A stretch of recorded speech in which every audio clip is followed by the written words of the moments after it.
Hello guys, lumapit sa akin si Diwata at nagkwento na may isang lalaki na humingi ng sahod, sumama sa pila at humingi ng sahod na hindi naman niya trabahador.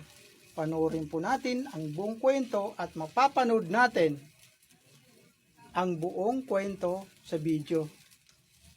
Tinanong ko to mga to kasi nung tinanong kita nung nakapila ka, kung naka-duty ka, sabi mo, kasi akala paliwanag, kunin mo yan. Wait lang. Ganito kasi ito. Ano, madam? Di ba nagpapasahod ako, nakapila yung tao. Pumila to, ay nagulat ako kasi hindi ko siya kilala. Hindi ka nagpapito, wala kang dalang phone. Tinanong kita kuya kung naka-duty ka kasi akala ko, Yan si Diwata, yung mga guys. tao ko, may pinasok. Oh, wala kang dala. Kumingi ka sa sahod. Kaya tinanong kita kung naka-duty ka hindi ka nagsabi ko, picture ka kuya. Ngayon nung nahalata siya na na kumukuha ng sahod, nakapila din. Tinanong ko sa mga tao kasi duda ako, sabi ko sahod ka rin ba?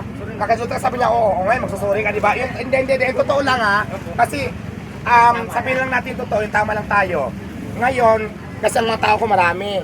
Tinanong ko to mga to kasi nung tinanong kita nung nakapila ka, kung naka-duty ka, sabi mo, kasi akala ko pinapasok mo nang hindi ko kilala. Kaya yun na nga kaya nga tinanong ko sa mga to, sabi ko nag-duty ba yan? Ngayon nung sinabi lang hindi biglasan ko maripas ay hindi po ganun, aalis na sana. Hindi, huwag ka lang manloko sana. Pwede ka naman sa akin manghingi, lulukuhin mo ako kasi matapang ka, huwag ganun. Masabay ka sa mga tao Wala kang dalang cellphone, kumuha ka talaga ng sound. Kasi tinanong pa kita kung naka-duty ka sabi mo oo. Oo. Yun lang naman Dapat na lang kayo kuya. Kung kailangan hindi ka lang pero maluluko ka, yun lang naman ilaan namin Lahat ng mga kumakain doon, may nabigyan namin kasi. Hindi kasi tinanong ko talaga siya ng dalawang bisis. Kung naka-duty ka ba, sa sahod ka ba, sabi niya oo. Kaya nagtanong ako, hindi ko siya kilala Tapos bigla siyang umalis. Yun lang naman Tama yun.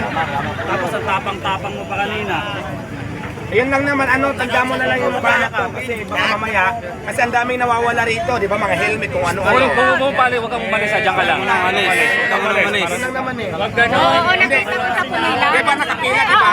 Di ba nakita mo? Tinanong, ito si ate, Oo, nakita. Kasunod ko si ate, pumilas, tinanong ko, di ba, kung sa sahod, sabi niya, oo. Ayan.